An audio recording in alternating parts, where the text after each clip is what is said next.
It's your boy T-Bird and Reaction and Days Music Monday. So, after doing that 90s boys band one, I thought I might as well just do this one next as well too. As we're going to continue celebrating 40 years of their debut album, just their debut of one of the greatest boy bands of all time. New Edition though. So I did doing album retrospective from the channel Mr. DJ MDJ as well too. I did where I'm doing our retrospective of New Edition albums since their debut. So I did a album retrospective of Candy Girl, the debut album that came out in 1983, and the subtitle New Edition album that came out in 1984. Now today we're gonna do not one but two album retrospective as well too, as both as this came out the same year.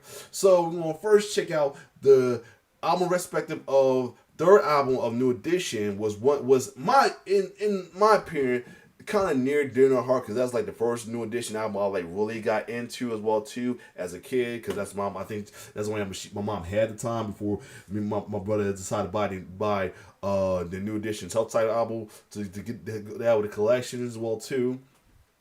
But near to my heart as well too, I felt like they was on the verge of being a little bit, you know, they still do the popular. They was on the verge of getting older. They sound as well too, and they had some songs too. In my opinion, I like "Count Me Out" better than "Cool It Now." But did not know till later on, growing up and knew the whole full story of New Edition. This is actually around the time when Bobby Brown officially left the group. It's around the time he finished the album, but let's be honest, he got kicked out the group. Let's stop lying now, because if we said that, because before it was word out that he got kicked out, he actually it was only word 3 years till we heard the stories and all of that. He left the group to go solo. No, he got kicked out. So anyway, this is around time they had the new album, but unfortunately he got kicked out, and the album only spawned out like maybe 2 or 3 singles as well too, not as big as New Edition self-titled did as well too. And as well too, they were still dealing with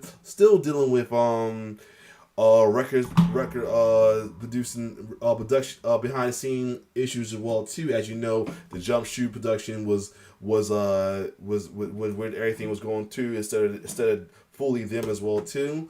So they still haven't had full control yet. So anyway, there's a reason why I will say at the end of this video, because another future member of the group would release an album as well too to get well known. But anyway, we're going to check out New Edition Awful Love album retrospective 1985. Let's get it. When you guys are little kids, and I mean, you're suddenly become these big stars, did you still go to like school and deal with it? We still lived in the projects actually till about our third album. You know. Really? We were getting ripped off for a long time. Is that right? For sure. We didn't know. Yep. Third album, they still in the project. A little bit after, they finally got stuff. They got stuff situated. They had no money to move out the project a little bit, but not as much. But yes. Anyway, let's get it. I'm sorry, this popped up. Anyway, let's get it.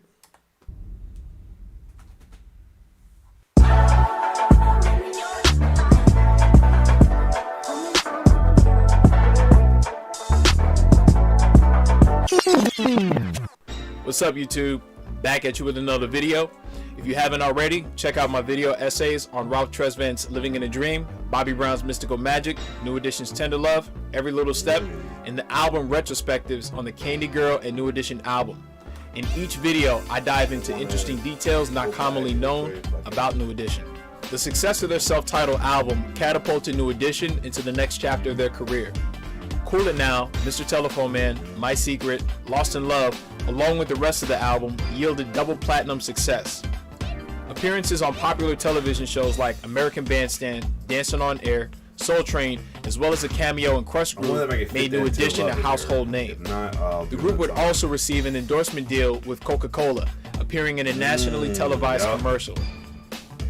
In the midst of their peak in popularity, work will begin on their third album. In this video, I'll be discussing the history leading up to, during, and slightly after the All for Love album. While you're here, be sure to hit the like and subscribe button, and without further ado, let's get into it.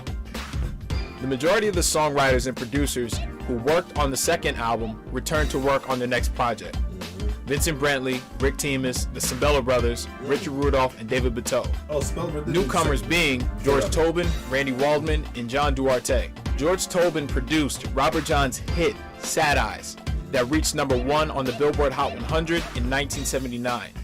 Tobin would also go on to be responsible for the multi-platinum success of MCA recording artist Tiffany, producing her #1 songs I Think We're Alone Now and Could Have Been. Randy Waldman, primarily known for his arrangement, synthesizer, and engineer work for artists like Barbra Streisand and George Benson, winning a Grammy for Best Instrumental Arrangement accompanying vocals for Streisand's song. That's probably why I love the instrumental of the Awful Lot album so much, because they had some good production, just Somewhere. Waldman would go on to work with many artists including Michael Jackson, Vanessa Williams, and Ray Charles, to name a few. In hopes to repeat the success of the previous album, Jump and Shoot and MCA would opt again to focus the album primarily around. And again, for those who didn't watch the last video, there's a reason why he's in that, because if you saw the movie and anything where it was put under the name Fast Break Production. Jump Shoot was a production that, pretty much took all their money, took the money they supposed to that they made from MCA and went to with Jump Shoot, and then went to them. So that's how they still had dealt with financial issues. Around Ralph Tresvant's vocals, despite Vincent Brantley's initial intention of giving Bobby Brown more solo spots on the album, agitating pre-existing tensions within the group and being a major factor in issues moving forward. Enter Count Me Out. Written and produced by Brantley and Rick Teemus, the song is almost identical to Cool It Now, mimicking the lyrical framework and bubblegum sound to a T. Both songs illustrating the singer's deep infatuation for his girlfriend despite warnings from his friends. The distinction between the two is the change in Ralph's voice, no longer singing in the high register listeners had been accustomed to. I'll never forget that my voice changed in the 80s, and it was the scariest moment of my life. Flew out the window. I left it in Florida somewhere where when I got off the plane in Germany, it didn't get on the plane with me. Had to change all the keys with the band, start lowering everything. Yeah, it was a wrap. And I had to change all, so it was very scary. Like, what am I going to do now? At my time, some of the songs was like, if you know what's in that album, some of the vocals, the well-known vocal you hear on like later albums, like Any Heartbreak, and later on was kind of start developing during the album for sure. And going into the studio for the next album, I took that with me. I took that new vocal range, and I went into the studio with who I was then. It took the fear out a little bit, and I was able to go into it with more confident that, I'm just gonna have a stronger sound, a more mature sound. And then that's how I was feeling about it. My voice didn't change that much because the type of songs that I wouldn't let them do too much changing me up back in the days. I said, well, I want to stay as close to the natural Riz as I can. Sometimes they can add things, speed up tracks and stuff to make you sound higher. Then when it comes time to do it live, it's impossible for the singer to duplicate.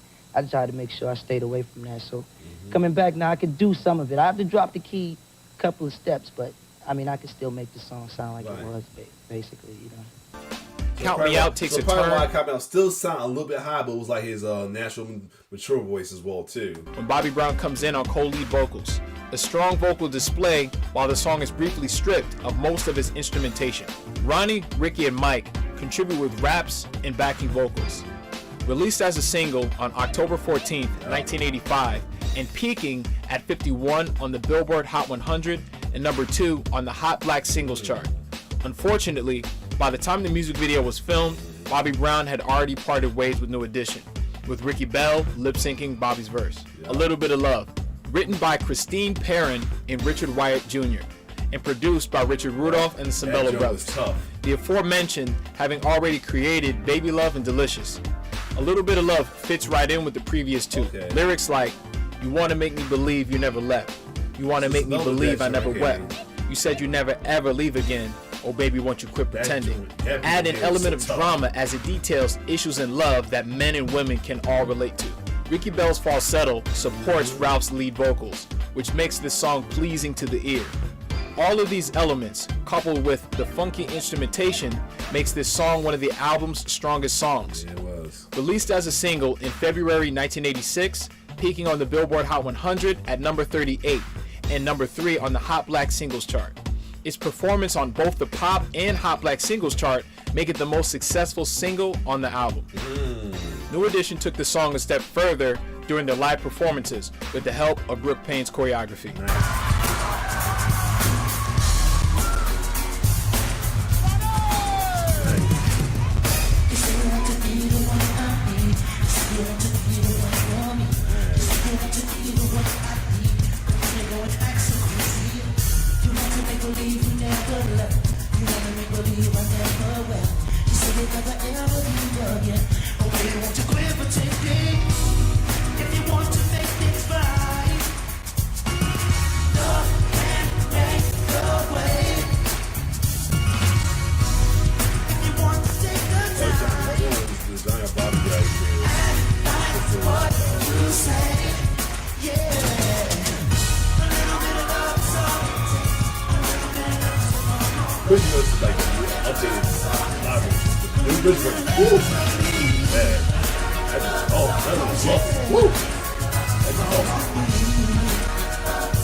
Sweet Thing.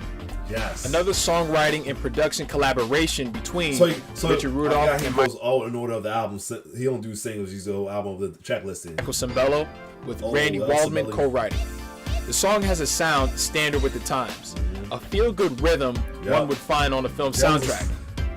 More along the lines of mid-'80s R&B rather than the bubblegum sound.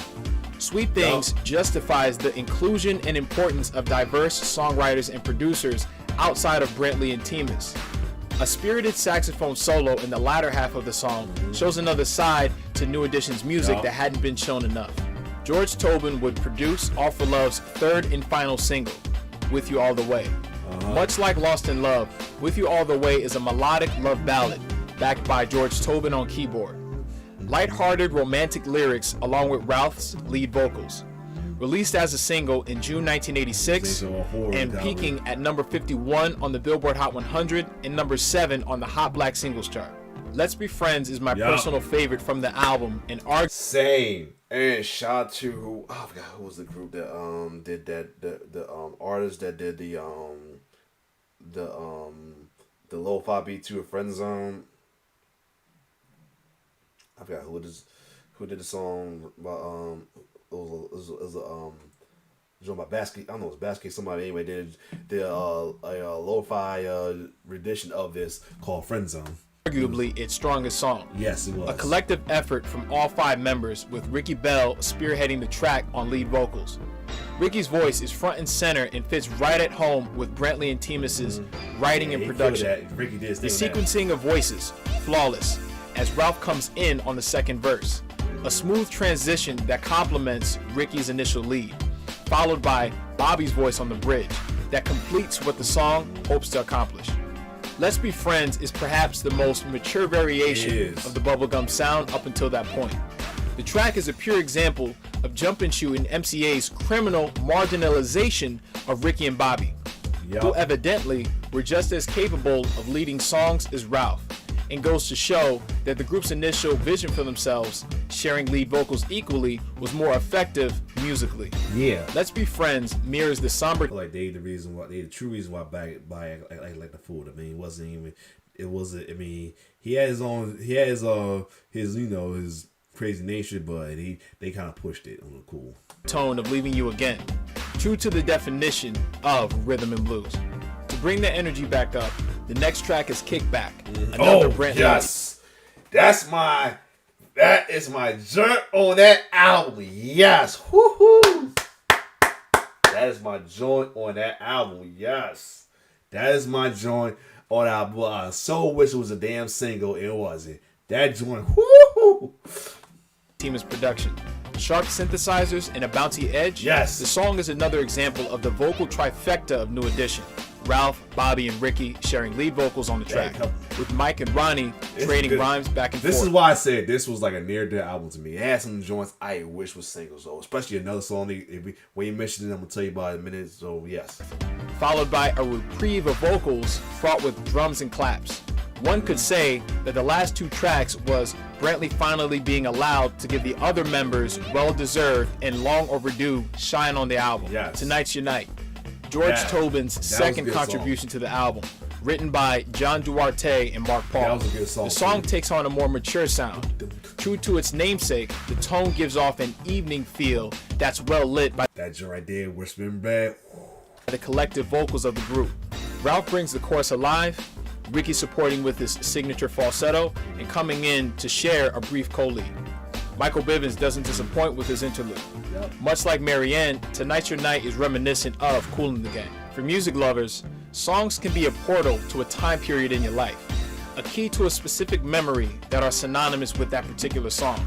Whispers in Bed is that for me, and is my second personal favorite from the album. I wish that I could see you, but I'll hold this phone instead. I'm a victim of your eyes. That is another joint I wish was a single right there, for real. And it had a video, man. Most would agree that what makes R&B resonate with people is the relatability of the lyrics.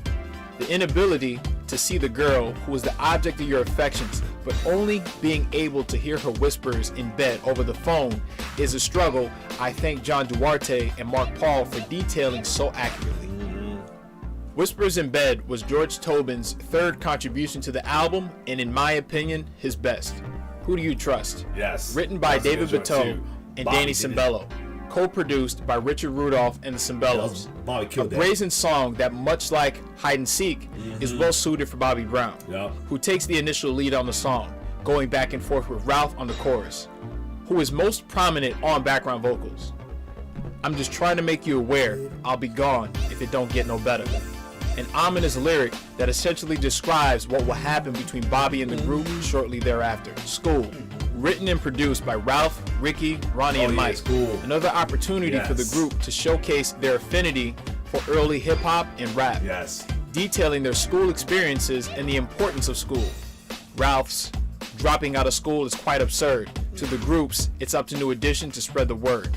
A necessary message that isn't specific. So Bobby was, I thought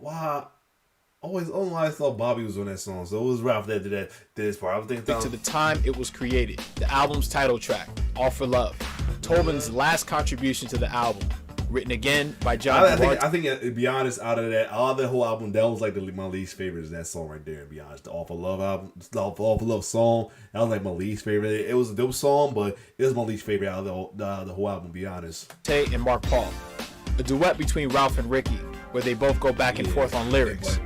New Edition musically always functions. Yeah, I feel like this album showcased a lot of Ricky's talented falsetto. You know, he kind of previewed it on Leaving You Again on New Edition, the self-title. He definitely put aggressive a lot on this album for sure, man. It's better as a collective unit, exposing the depth of vocal talent that may not be as apparent otherwise. The All for Love album will be certified platinum by the following year, falling short commercially of their self-titled album. Ricky Bell would say that the success of the album had more to do with the success of their previous album, saying that they weren't happy with the direction that the album went in, lamenting that they, along with their fans, outgrew the bubblegum sound. And then after that, we recorded the All for Love album, which we all consider, kind of a setback album, because after the New Edition album, the Cool It Now album, that was good for that time. It was perfect for that time. The timing on that was right. And then for us to come back with a Count Me Out, we were trying to keep that sound, when actually we were older than that, and we were ready to adapt to a little bit more older sound, So we look at that album kind of as a setback because we weren't really that way at that time. But I mean, the album did good and everything. It did good for what it was worth. But I think the success of that album had a lot to do with the New Edition album before that. I think we still have our core audience, our diehard fans that were with us from the beginning, from the Candy Girl days. But even they are getting older, you know, and the things that they want to hear about, you know, and the grooves that they want to dance to change as the time, because the music changes, you know, by the years and as time goes on, you know, the songs that they hear on the radio changes, and as they get to like those songs, that's what they want to hear from you, you know. I mean, you know, not that same sound or whatever, but they want your sound to update, you know, as they're growing.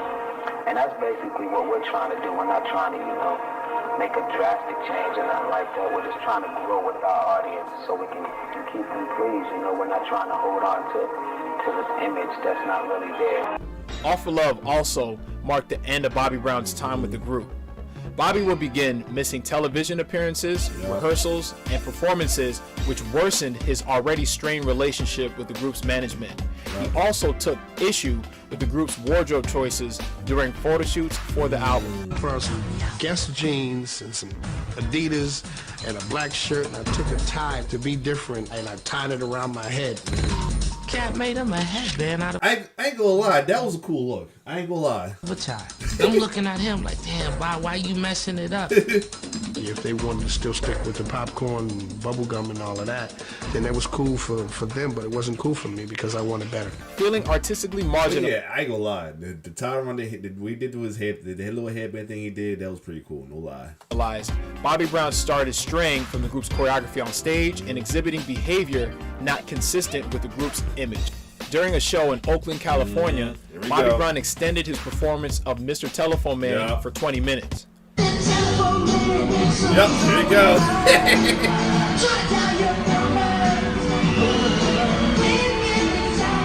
I wanted my time on stage. I just kept going on, and the crowd was enjoying it. So I felt, you know, it was cool for me to do.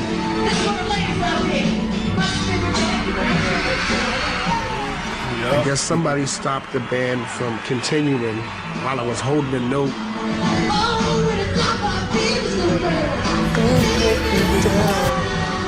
New Edition cued the band to switch the song while Bobby was holding a note on stage, an incident that resulted in a standoff between the group and management. The other members of the group were pressured to remove Bobby in order to preserve the group's public image and career. The group relented to the pressure and voted Bobby Brown out of the group, with Ralph taking issue with the situation, being that he was the object of the group's resentment. Resentment stemming from the label and management's over-focus on him. Bobby Brown's co-lead position in the group alleviated that to an extent. The group's issues were exacerbated by the finding that they were not actually signed to MCA, but to Jump and Shoot via a production deal. We had double What the hell is Flashback Production? Yo. platinum with this album. The second album is at triple platinum, whatever it is. And there should be more money just besides the tour money. We were trying for a long time just to understand the business because we started so young. Do you go to school? Yeah, we go to school, but right now we're on a summer vacation. You have to remember these guys were 12, 13 years old, and their parents weren't business savvy. And New Edition was signed to what is widely known in the industry as a legalized slavery, a production deal. A contractual relationship that entails that the production company will discover, develop, and record the artist. The company then negotiates and enters an agreement with the record label on the artist's behalf. The production company then receives a royalty rate for the record sales from the album. Industry standards say that the royalty rate will be then split with the artist at whatever percentage was agreed upon by the artist and the company. The production company also receives the recording advance directly from the label, not the artist. An advance that covers the cost of studio time and the hiring of songwriters and producers who will work on the album. Whatever amount is left over from the recording expenses would be then split with the artist. But go look for it. Let me see if I can find the original Jumpsuit label so folks can see it, because I feel like they think that's the label. I'm back. So I was trying to do my best to zoom this in, but let's see. Let me zoom in a little bit. No, it's going to keep zooming that part. So if you kind of see, Jesus Christ, I'm trying here, folks. Let's try this again. All right, while I got this lowered up, we're gonna get back to the video though, because I don't want to keep holding up, because I'm wanting to do another video right after this. But anyway, keep going. because they are in control. The production company oversees artist touring and negotiates with the concert venues and covers the touring expenses for the artist. The revenue generated from touring goes through the production company, then to the artist. Gerald Busby of MCA would shell out $2.5 million to buy New Edition out of their contract with Jump and Shoot Productions, indebting each member to the record label. Henceforth, the next few albums thereafter would be of very little profit to the group. Once again, the boys had signed a deal which left them broke and bitterly disappointed. Desperate, they borrowed $500,000 each from MCA to extricate themselves from their latest deal, putting them all in the hole as they began work on their third album. The next tour that we did, the next album that we did was all to get out of debt that we never even knew we were in. New Edition has often been the victim of their own doing by shooting themselves in the foot. We learned the hard way. That's why we're such a strong touring group. We have to be strong. Albums was never a plus for us, not to say.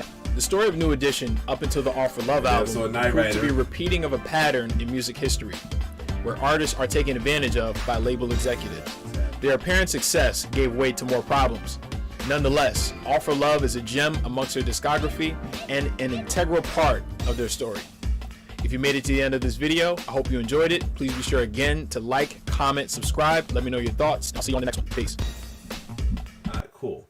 Alright, so before I go for the next one, let me show you the album cover I was trying to label. So, not that.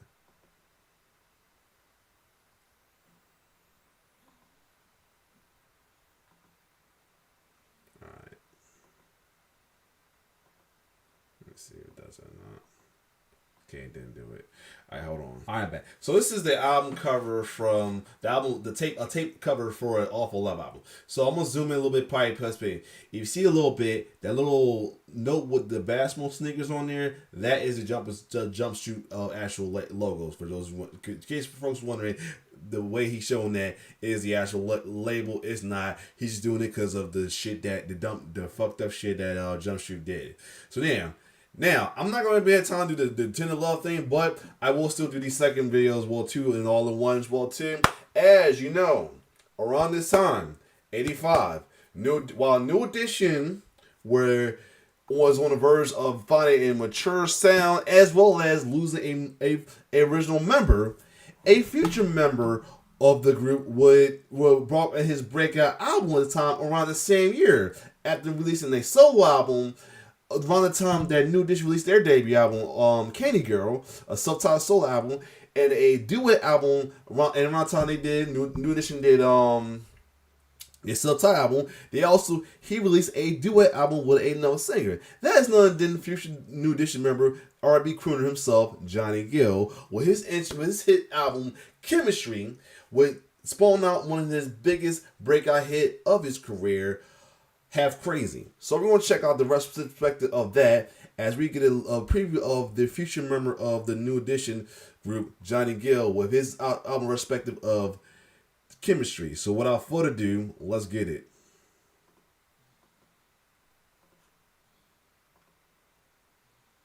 And so I understand that it's a part of working hard, and nobody wants to work. As a vocalist, I don't want to go with my work being unnoticed. It's like we all do what we do because we want to be respected. We want our work and people to recognize. Look how young you see how young he look in the videos, right? Can you imagine him having the voice he got kind of now, coming at that voice, coming on a young face like that? Our work and respect us.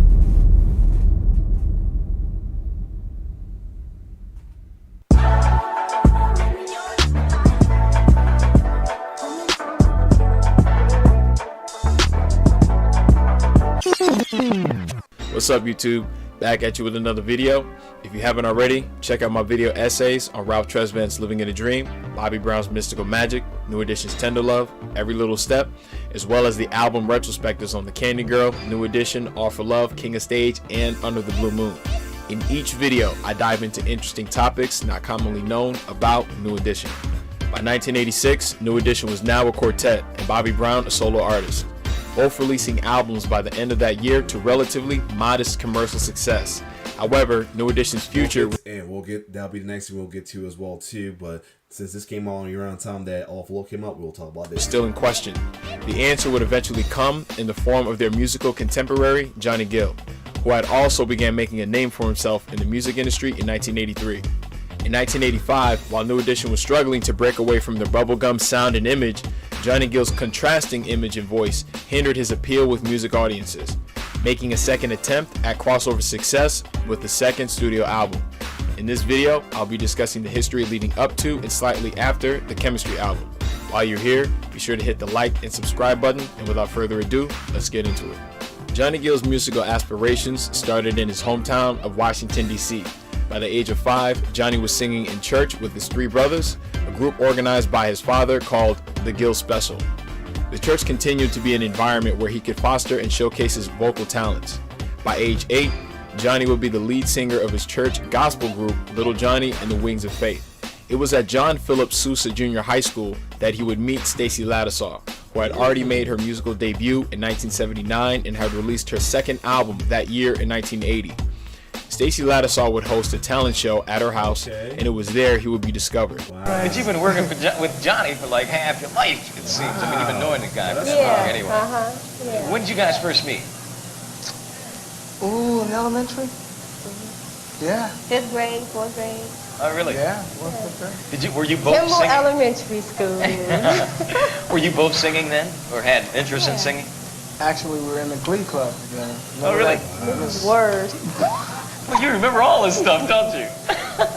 Some of it, yeah. We were in a Glee Club together in elementary school, and I started singing. I did my first album when I was 12 and a half on Atlantic Records, and at the time, I never really heard him sing before, and we used to have talent shows in my basement at home in Washington.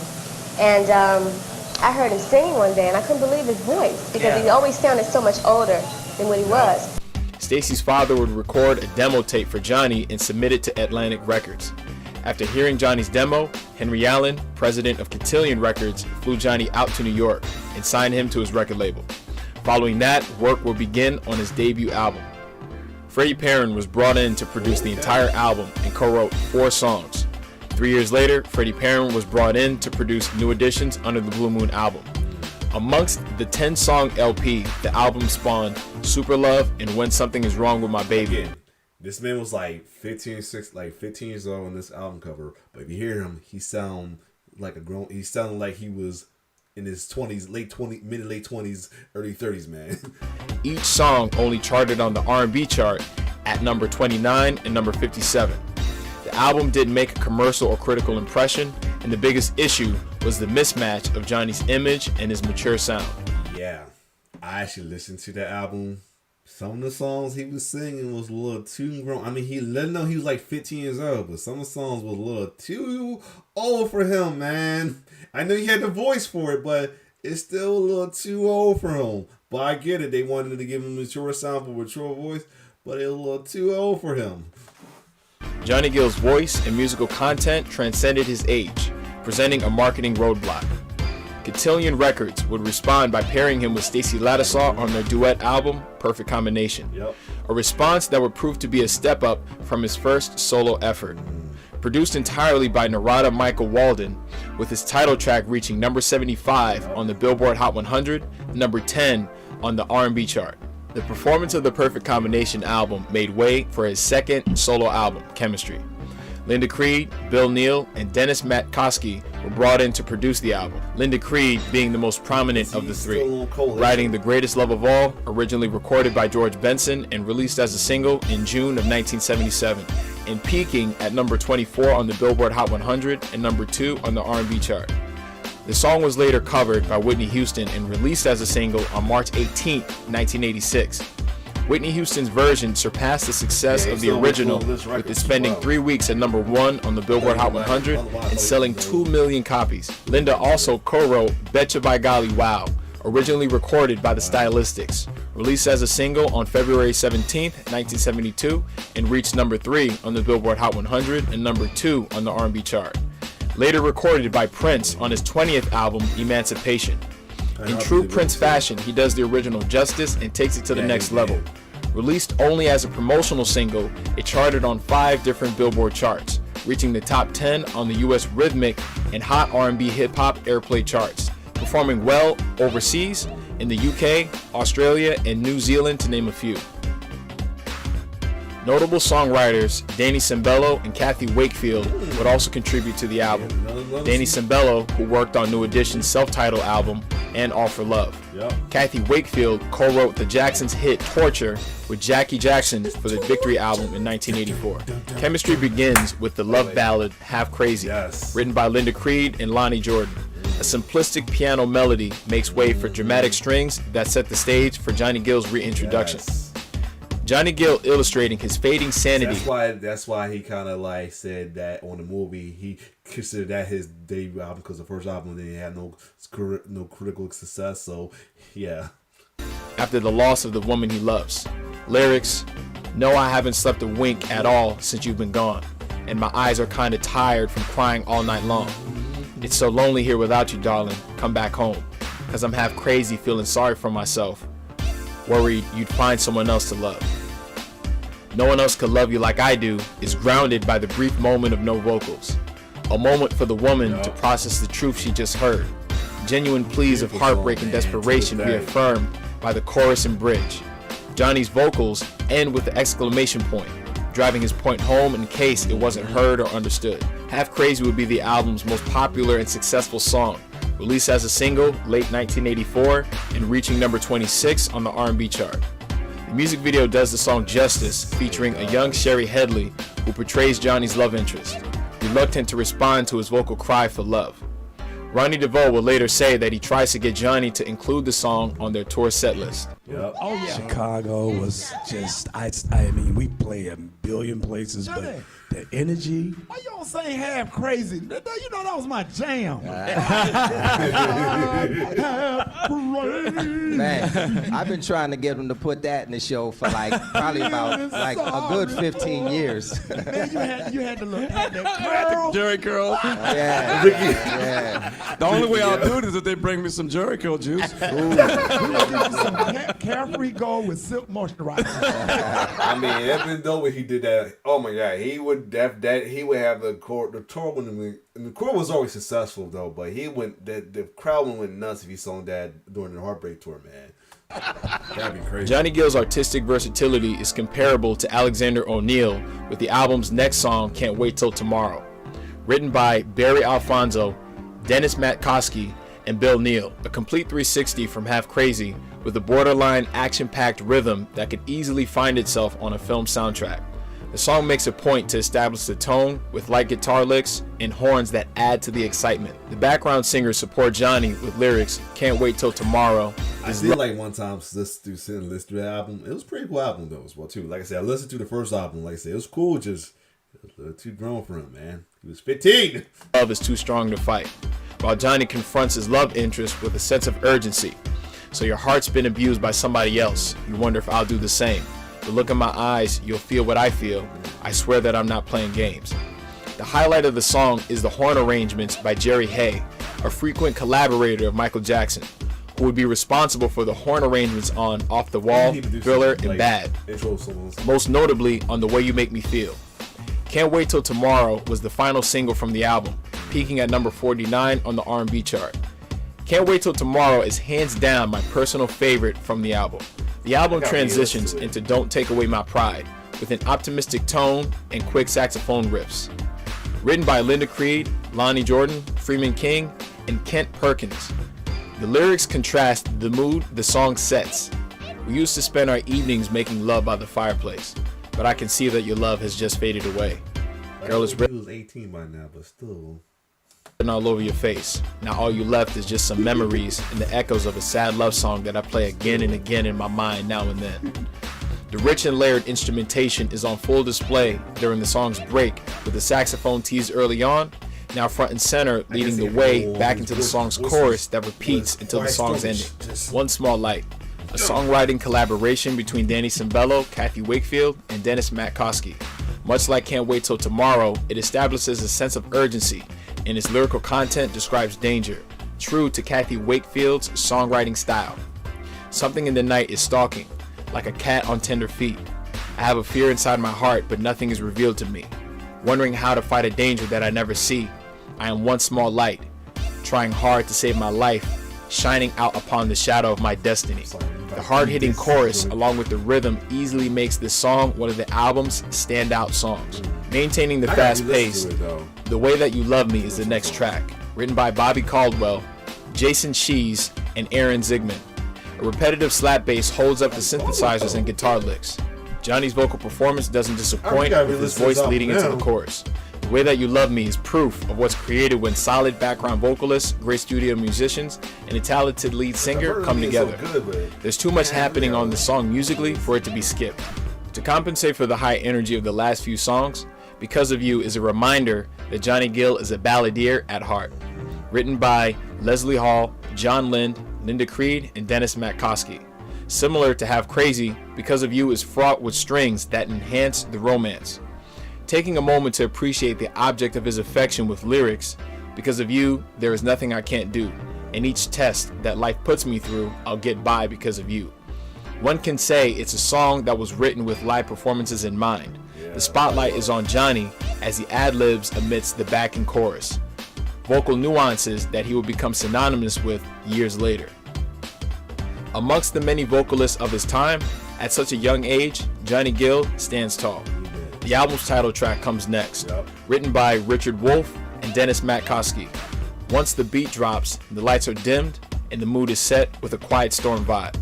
Johnny Gill, as always, talks directly to his love interest, marveling at the dynamic between them. How do you do this to me? Must be the chemistry. It's part of you and me. We've got the formula for love. It's the way I feel when you're next to me, working in me like a drug. The chorus is the hook of the song because of Johnny's catchy delivery. Chemistry is standard with the times, but stands out, and the album is rightfully named after it. The song ends with the backing vocals being prominently heard and properly contrasting Johnny's voice, leaving much to the imagination. The eighth and final song, I Found Love, is Johnny's parting gift to listeners, as he would not be heard again as a solo artist for some time afterward. Written by Monty Seward and Denise Williams, I Found Love is food for the soul of the hopeless romantic, catering to the aspirations around Tom, he has some good team though, man. It's crazy. Of those seeking the same love Johnny Gill speaks of on the song. People say happy endings are only found in fairy tales, but I stake every chance on true romance or it's not for sale. The Chemistry album, although a solid follow-up to his first album, was not commercially successful, receiving some critical praise, yet criticized for his young age in comparison to his mature voice. Johnny Gill ain't just because of voice. It's stuff he was singing. It was a little too old for him, though. I mean, he was granted he was like 18, but he probably was 17, 18 when he recorded. So, just saying. His plight at the time could be easily described by a quote by the great Terry Lewis: "You can sing a great song, but my daughter will never like it because you did it. Because you don't appeal to her." Johnny Gill was yet to have the visual appeal that could capture audiences the way his music did. Yeah, that's the only thing. Although comparisons were made to older contemporaries like Luther Vandross, Johnny Gill stood out on his own. It wasn't his time to shine just yet. In 1986, Johnny Gill would sign a new record deal with Motown and was preparing to record his third album. If you made it to the end of this video, I hope you enjoyed it. Please be sure again to like, comment, subscribe. Let me know your... Yeah, well, you know what happened though, really. We'll probably find it out on the next time we get to these album Retrospective. You know, when the album, their Thriller, their big hit album that made them who they are, who really made them who they are, gets covered as well too. You know, you saw the story. Originally gonna sound in Motown but they thought that, you know, doing this group would being part of this group will help out first, and it did. But yeah, I can understand that why he couldn't get the break he could have gotten, cause great voice and everything. But the man, first album, he was like 15 or 16. Next album, 17 or 18. That was kind of like teenies poppers as well too. But his two solo albums, it was a little too mature for him. I mean, it was good appealing for the older crowd, but just he was a young artist, and young artists gotta usually relate to the young artists, but young fans, but it didn't. So I mean, to be honest, a lot of folks wasn't as much of a fan of Johnny Gill as New Edition at first, you know, because they were so used to Bobby Brown's, you know, because you know, Johnny Gill was a little too grown for folks. You know what I'm saying? Was too grown for any fans, but his mature style of music helped the musician grow into the mature style they wanted, and the rest is history. Well, other than that, though, this was great to react to albums back to prominent albums that will be the seed planet, almost the seed planet for what will become later on. Actually, that's not the next album I'm doing. Let's talk about that. I'm doing the 86 stuff next. But anyway, a little after that will be. But anyway, we saw that some will be the seed planters for the big hit we will get later on. But other than that, if you like my reaction, like, share, subscribe to my YouTube channel. I feel like I should have separated these two, but I feel like this actually was good to put these two together. Hopefully I can be able to put this together in the title. If not, it's your boy T signing off. One love.